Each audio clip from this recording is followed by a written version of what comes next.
Nous sommes jeudi 16 janvier, mesdames et messieurs, bonsoir et bienvenue dans ce journal.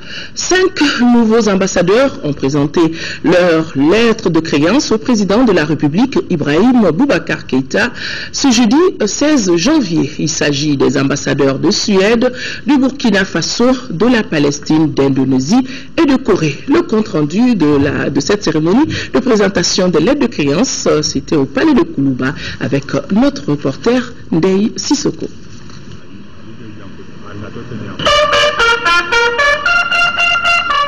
Eva Mneus de la Suède a été la première à se présenter devant le chef de l'État, Ibrahim Boubacar Keïta.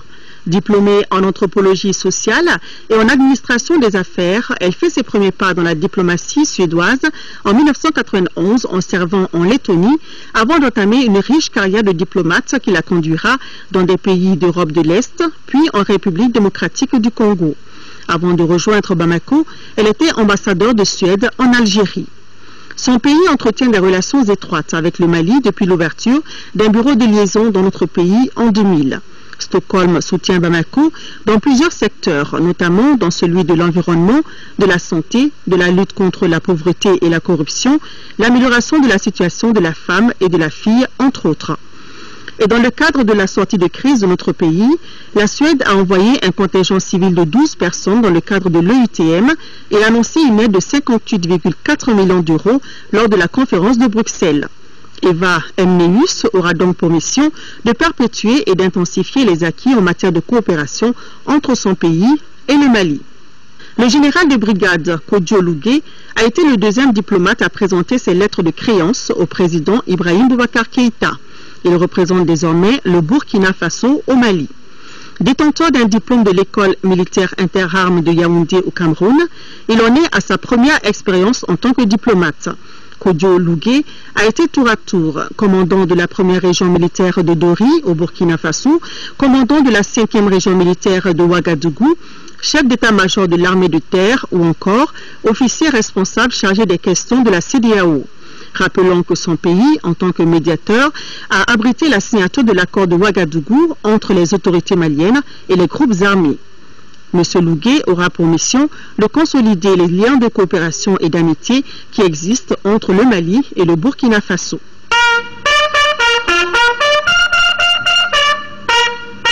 Le troisième diplomate à être reçu par le chef de l'État est l'ambassadeur de la Palestine. Abdel Karim Awaïda, c'est son nom, est diplômé de l'Université d'Alger et de l'Université de Malte.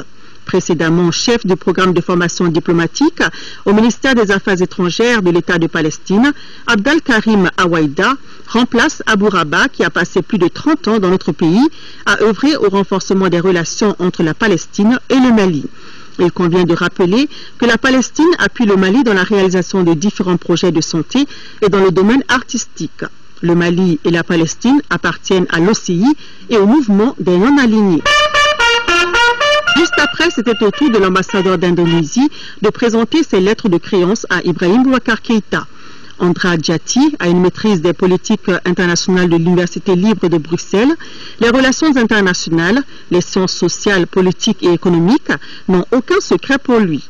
Depuis 1984, il représente son pays à travers le monde. Sa première expérience africaine a lieu en Afrique du Sud, où il reste pendant 3 ans en tant que consul général.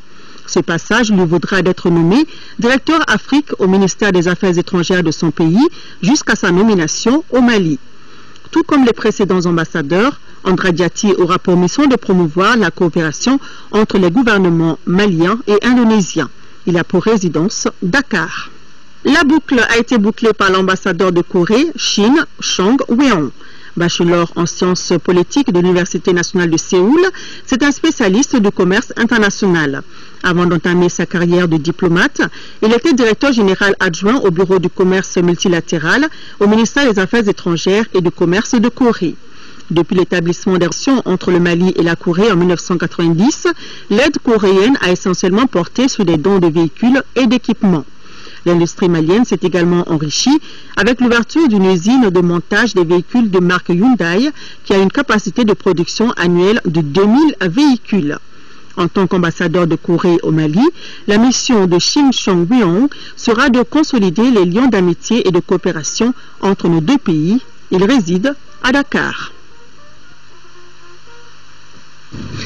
Autre cérémonie avec la remise de véhicules aujourd'hui au gouverneur de région et à celui du district de Bamako. Ces véhicules ont été entièrement financés sur le budget national à hauteur de 337 millions de francs CFA. Les véhicules ainsi mis à la disposition aideront les gouverneurs dans leur mission quotidienne de restauration de l'autorité de l'État, nous dit Abdul Karim Kaba.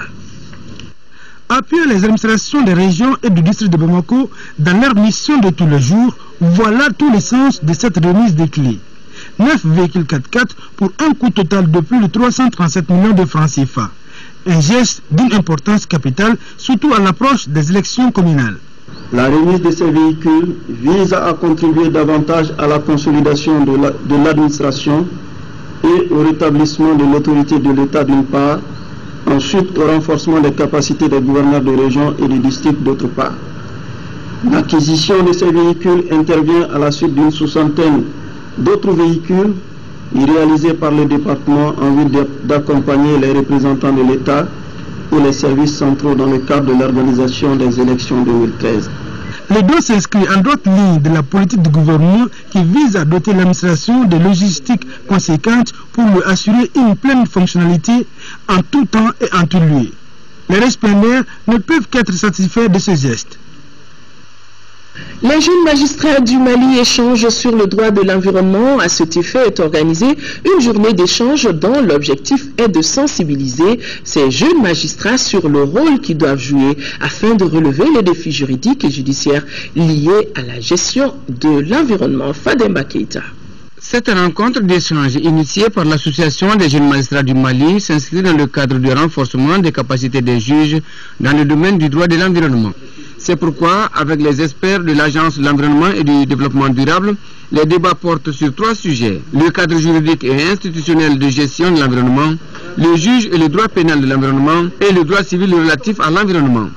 La dégradation de l'environnement, l'assainissement, la pollution, les nuisances sonores, etc.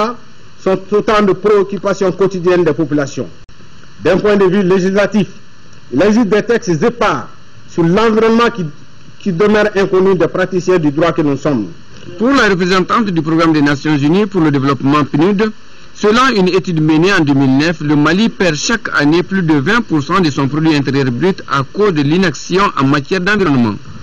Le présent atelier, dans tout son sens, Mali, continue de connaître des dégâts importants consécutifs particulièrement à la non-application des textes en matière d'environnement. Selon le premier responsable du département, l'ineffectivité d'une règle de droit est l'une des principales causes qui ouvrent la voie à toutes sortes d'abus et à la dégradation de l'espace.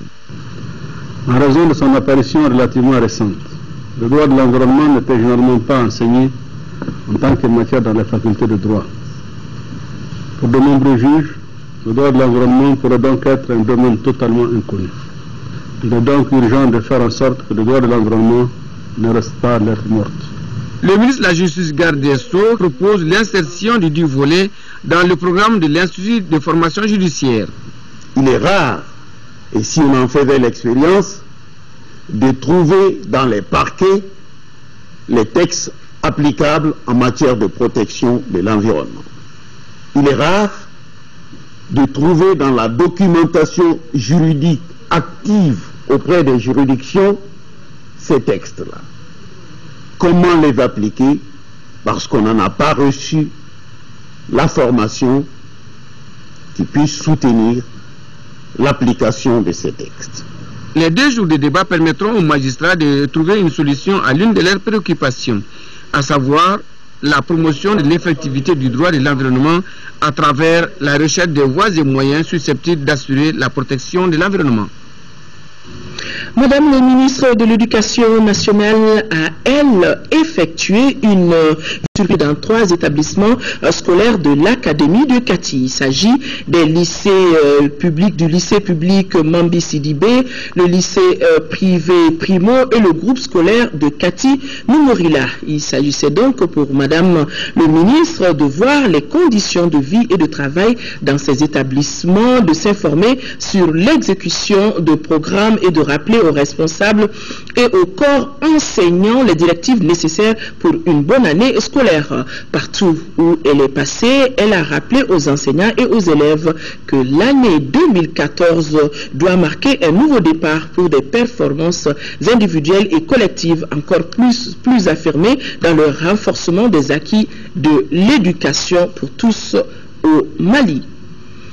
Le 4e convoi des Maliens de Centrafrique est arrivé hier soir à l'aéroport de Bamako-Sénou et c'était aux environs de 22 heures. Près de 260 passagers, dont une vingtaine de Sénégalais, étaient à bord de cet avion, affrété conjointement par l'Organisation internationale de la migration et le gouvernement du Mali. Ces rapatriés donc ont été accueillis sur place par le ministre des Maliens de l'extérieur qui avait à ses côtés l'ambassadeur du Sénégal dans notre pays et le représentant de l'OIM dans notre pays. Nous écoutons le ministre des Maliens de l'extérieur à l'accueil de nos compatriotes venant de Centrafrique. Il est au micro de Nouhoum Sissoko. Ce vol est le 4e vol donc en provenance de Bangui à bord des Maliens. Et ce vol particulièrement est arrivé avec 256 passagers, des Maliens essentiellement, une vingtaine de Sénégalais et 2 Burkinabés, qui viennent d'être accueillis, qui viennent d'être acheminés vers le centre d'accueil. Je pense qu'ils y passeront la nuit et subiront des soins de vaccination à leur arrivée. Et des dispositions sont également prises à ce niveau-là, dès demain matin, pour le redéploiement de chacun d'entre eux vers la destination de leur résidence. Et je pense que le tout est assuré. Il n'y a pas de problème là-dessus. À ce jour donc, on rappelle, ils sont au total 1900 Maliens qui ont été rapatriés par les soins du gouvernement malien. Les journées de rencontre de la coopération hospitalière Mali-France ont pris fin cet après-midi. Cette activité a enregistré la présence des représentants de plusieurs établissements publics hospitaliers. Les participants ont élaboré des stratégies de coopération hospitalière en conformité avec les orientations du plan décennal de développement sanitaire et social. Rachel Tessougué. Durant 3 jours, les acteurs de la santé et leurs partenaires français ont échangé sur la situation des hôpitaux au Mali en termes de force, de faiblesse et de menaces. Des recommandations ont été formulées en vue d'une meilleure planification des partenariats hospitaliers. Du côté de la France, il existe une fédération hospitalière française. Nous allons maintenant nous atteler à rapidement mettre cette organisation en place. La deuxième recommandation, donc, ça concerne le volet formation, recherche. Il faudra renforcer, il faudra que financièrement on nous appuie. Nous avons également fait des recommandations pour que les hôpitaux soient gérés vraiment par des responsables formés à la gestion hospitalière. Au cours de cette rencontre, des sujets liés à la formation, à l'équipement et à l'hygiène hospitalière ont été abordés. Les thématiques qui ont été abordées ont été très diverses. On a bien sûr des coopérations médicales qui ont principalement visé à la formation initiale ou continue de professionnels de santé, donc des médecins, des infirmières, des techniciens, laboratoires et autres. Deuxième aspect important a porté sur des actions d'aide à l'organisation. Dans le cadre de la coopération décentralisée entre les localités de France et celles du Mali, des hôpitaux français et maliens ont établi des partenariats qui touchent plusieurs domaines de la santé. C'est le cas de l'hôpital de Marseille qui travaille avec celui du Gabriel Touré. Assainissement ce matin à Tchébani, dans la commune rurale de Kalabankoro, l'association Agir a fait don de matériel d'assainissement. Pour la remise, c'est la présidente de l'association Agir, qui n'est autre que Madame Keita Aminata Meiga, en même temps épouse du chef de l'État, qui a fait le déplacement. Une façon de montrer son engagement pour la bonne tenue de notre environnement. Nyanya Aliou Traoré qui signe son retour. Fidèle à ses engagements, celui d'un environnement propre où il fait bon vivre, l'association Agir vient d'offrir un lot de matériel d'assainissement à la population de Tchébani dans la commune rurale de Kalabankoro. Par cette donation, l'association pour la solidarité et le développement de Tchébani s'offre ainsi une armée de matériel dans sa lutte engagée contre l'insalubrité.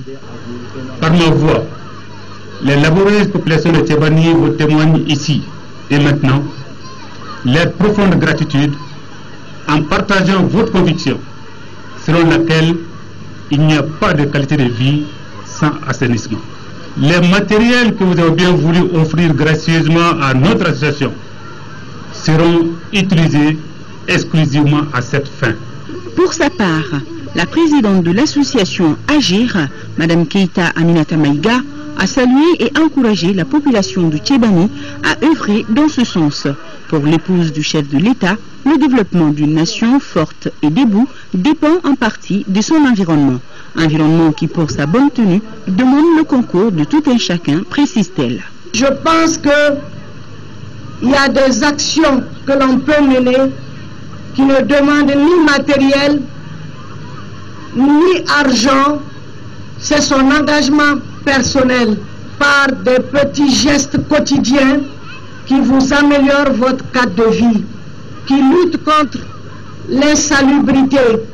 Tous, je vous invite à méditer comment penser à trier, comment produire surtout moins de déchets, parce que l'homme est celui qui en produit le plus dans le monde.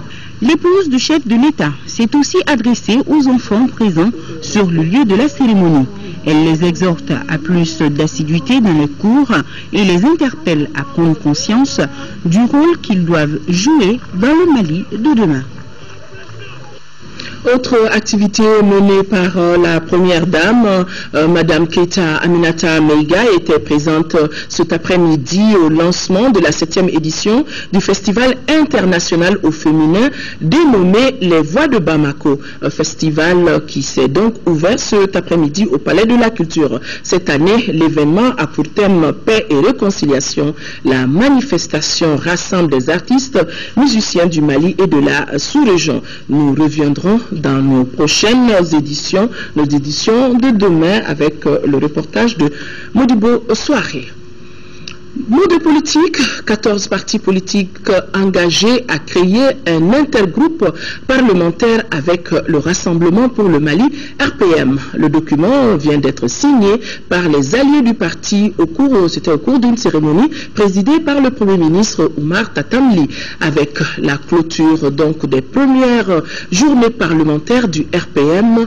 Le nombre de députés de la mouvance présidentielle est porté aujourd'hui à 112 sur les 147 sièges de l'Assemblée nationale. Moïse Traoré.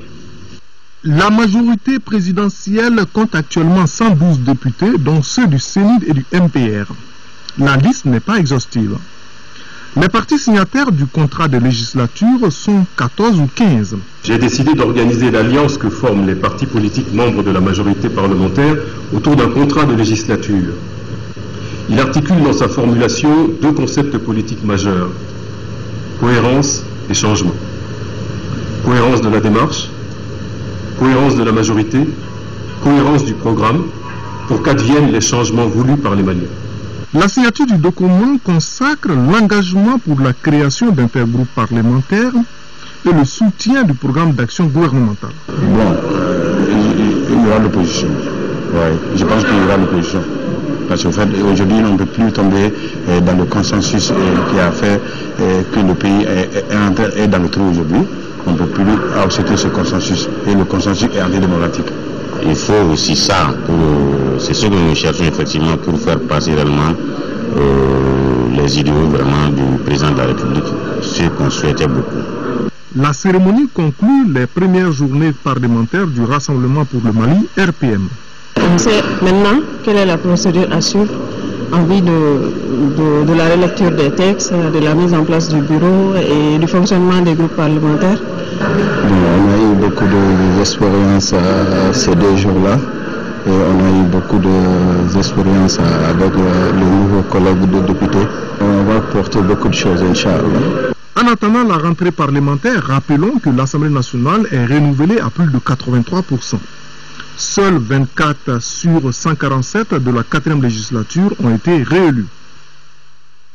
L'Institut national démocratique NDI a organisé un forum d'échange et de partage entre les femmes candidates aux élections. Il s'agissait d'approfondir les expériences des candidates aux élections de 2013 et cela en vue de dégager des pistes de solutions pour améliorer les candidatures féminines aux prochaines communales. Sokona Kamisoko.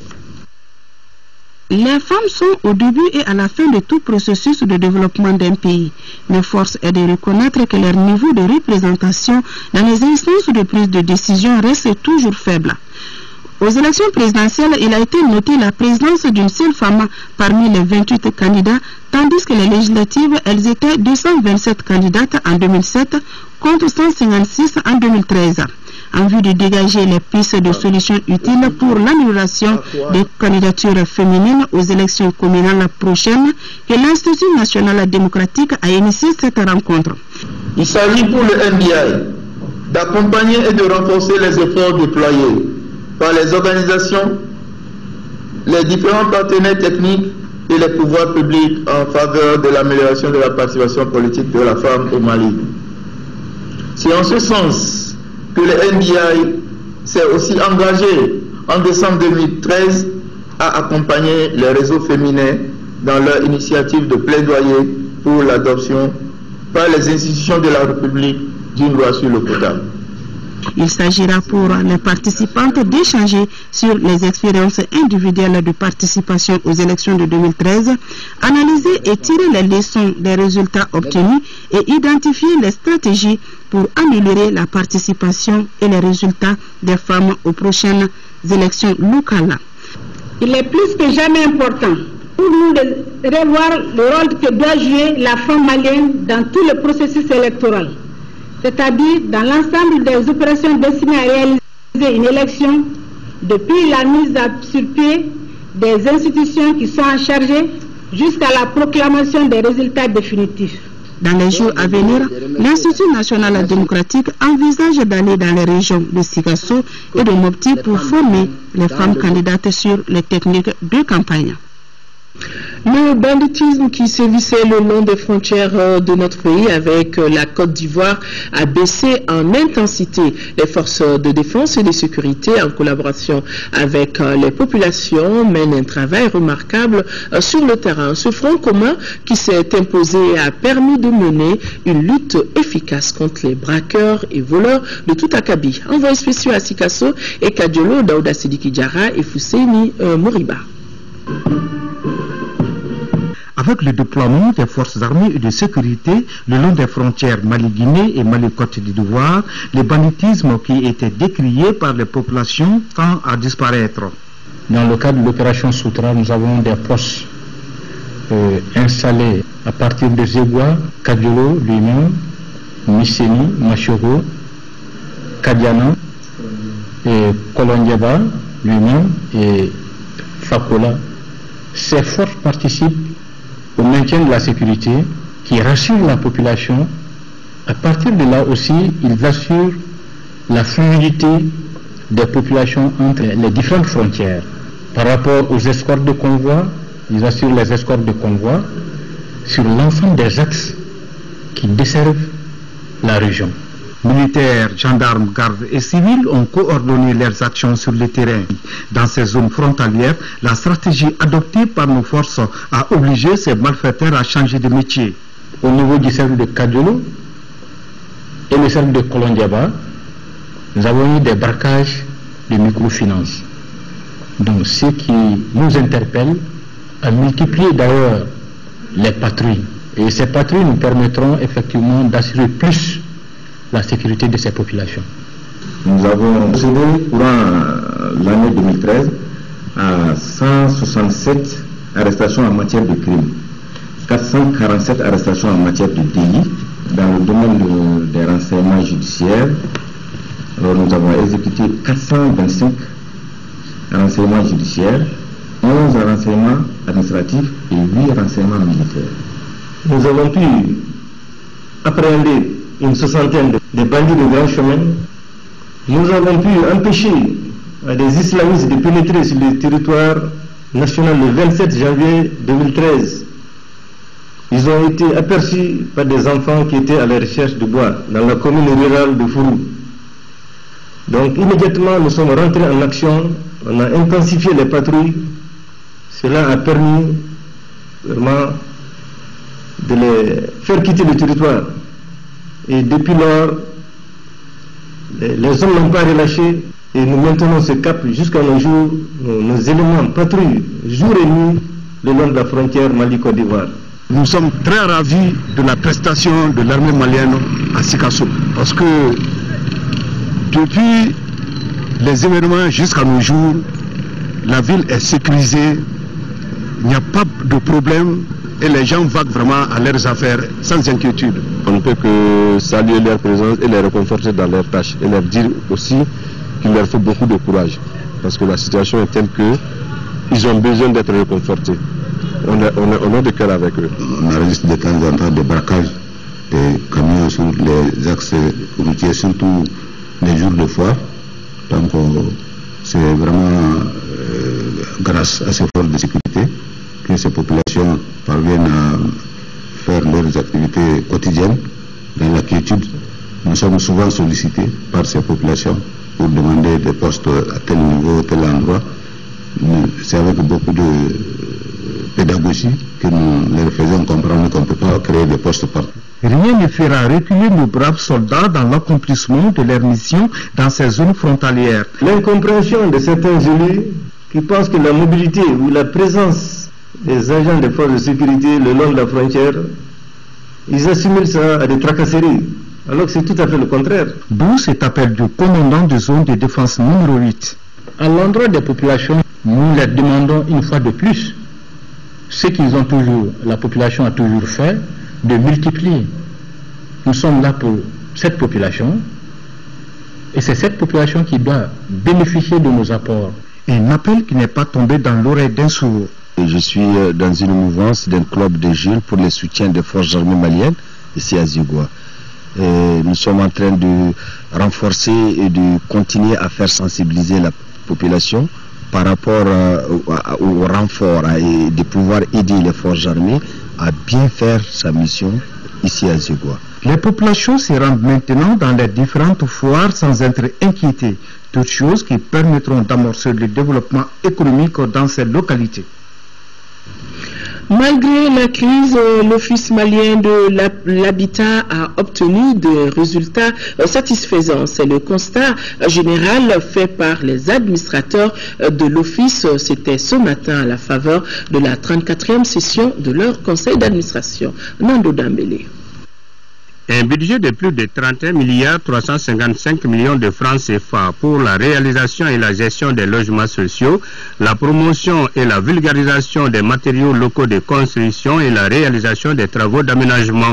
Telle est désormais la nouvelle dynamique de l'Office malien de l'habitat, ce qui place cette 34e session sous le signe de la poursuite des activités entreprises. Le deuxième signe, c'est un peu transformer aussi en fait réel aussi la vision du chef de l'État qui a promis au cours de son mandat de donner 50 000 logements aux Maliens. Et nous remarquons donc que ça fait 10 000 logements par an. Il y a beaucoup de réflexions qui vont être engagées au niveau du département. Il s'agit de promouvoir le programme immobilier des sociétés coopératives d'habitat à travers l'autoconstruction assistée. Au regard de tout ce qui précède, j'invite la direction et l'ensemble du personnel de l'OMH à poursuivre leurs efforts pour trouver des solutions nouvelles, innovantes et permanentes en vue de loger décemment et à faible coût le plus grand nombre de nos concitoyens et de contribuer à proposer un schéma viable pour la poursuite de la politique de logements sociaux. Au cours de la présente session, les administrateurs ont entre autres examiné le procès verbal de la 33e session, le contrôle des tâches issues des résolutions et recommandations, le projet d'activité et du budget de l'exercice 2014 et les questions diverses. 5 millions de francs CFA, c'est le montant mis à la disposition du Conseil régional de Ségou par le PACT pour le financement de 14 micro-projets dans la région de Ségou. Le but visé est d'accompagner les opérateurs économiques et les organisations professionnelles dans la mise en œuvre de leur plan d'action. Fousséni Samake depuis Ségou. Par la signature de cette convention de financement des micro-projets, le programme d'appui aux collectivités territoriales et le programme de développement économique régional de Ségou visent l'accompagnement des 14 micro-projets sélectionnés pour un montant de 100 millions de francs CFA. Ces projets portent essentiellement sur les filières viande-lait, échalote tomate, tourisme artisanat, dans lesquels évoluent les opérateurs économiques et les organisations professionnelles bénéficiaires. L'objectif est clair, c'est de booster en fait, le développement économique de la région, puisqu'en fait c'est tous les acteurs publics au niveau de la région, aussi acteurs privés qui sont mis ensemble pour identifier des filières porteuses. En signant cette convention, les bénéficiaires se réjouissent de ces partenariats et s'engagent à respecter les contenus de la convention. Les objectifs assignés à la présente cérémonie sont entre autres informer et sensibiliser les bénéficiaires sur les engagements réciproques des parties à la convention, asseoir les bases d'une collaboration transparente entre les parties. Cet acte vraiment nous va droit au cœur, parce que ça va contribuer au développement de nos différentes entreprises et ça nous permettra aussi d'appuyer d'autres personnes dans le cadre de l'emploi et de la lutte contre le chômage dans la région. Depuis 2011, le pacte GIZ, dans le cadre d'un cofinancement entre l'Union européenne et la coopération allemande, appuie le Conseil régional de Ségou dans la mise en œuvre d'un programme de développement économique régional pour la promotion de l'emploi. Inauguration d'une école fondamentale de classe dans le village de Doussoukané, je vais y arriver, de Doussoukané, c'est dans la commune rurale de Kouloum, dans le cercle de Caille. D'un coût de plus de 40 millions de francs CFA, cette infrastructure est l'œuvre de l'ONG Solidarité Sahel et de ses partenaires allemands qui ont également offert des fournitures scolaires aux élèves. Caille Mahamadi Aliou Bari.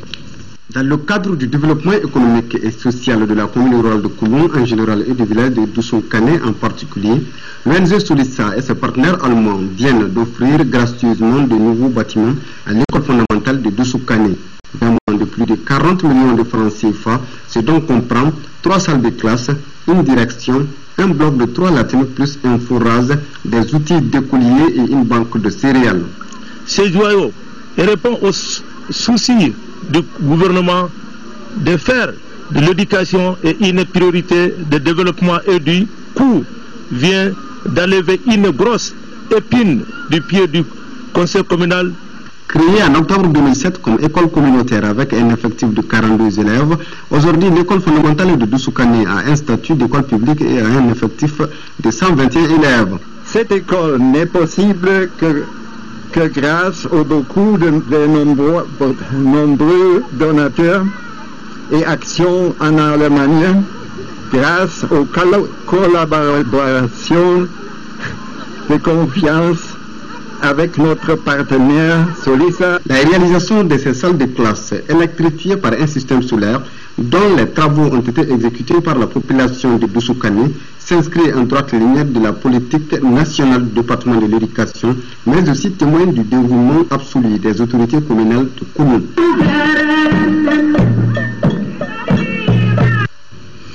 Sport football dans ce journal championnat d'Afrique des Nations d'Afrique du Sud 2014 cet après-midi au compte de la deuxième journée dans le groupe B. Le Zimbabwe et l'Ouganda ont fait match nul, 0 but partout. Le deuxième match entre le Burkina Faso et le Maroc s'est soldé par le score d'un but partout. Le but le plus rapide de la compétition a été marqué dans cette opposition, nous dit Kumba Nyambele, qui avait sûrement un chrono en main. C'est à la 57e seconde que Bahri El Ibrahim marque le but le plus rapide de la compétition depuis son démarrage en faveur du Maroc face à une équipe du Burkina Faso mal organisée en première période. 1-0 score à la pause. À la reprise, il a fallu attendre la 88e minute pour que Bassirou Ouedraogo signe le but égalisateur pour le Burkina Faso. 1-1, c'est d'ailleurs le résultat au terme de la rencontre. Le premier match du jour entre le Zimbabwe ici en jaune et l'Ouganda s'est soldé par un nul blanc. Pendant les 90 minutes, nous avons assisté à un match moyen dominé en grande partie par les Zimbabwéens, dont les attaquants se sont montrés maladroits plus d'une fois. Résultat final 0-0. Avec ces scores, la qualification se jouera dans le groupe B lors de la 3e et dernière journée de la phase de groupe. L'Ouganda reste en tête avec 4 points, suivi du Maroc 2 points, Zimbabwe 3e avec 2 points également et le Burkina Faso ferme la marge avec un petit point. Voilà, après ce journal, l'interview de la semaine, on est jeudi, Yaya Konaté reçoit Christine Lagarde, directrice générale du Fonds monétaire international. Madame Lagarde, qui vient de boucler un séjour de 72 heures dans notre pays, revient sur la coopération entre notre pays et l'institution financière internationale. Un entretien à suivre après ce journal. Voilà, c'est donc tout pour cette édition. Merci de l'avoir suivi.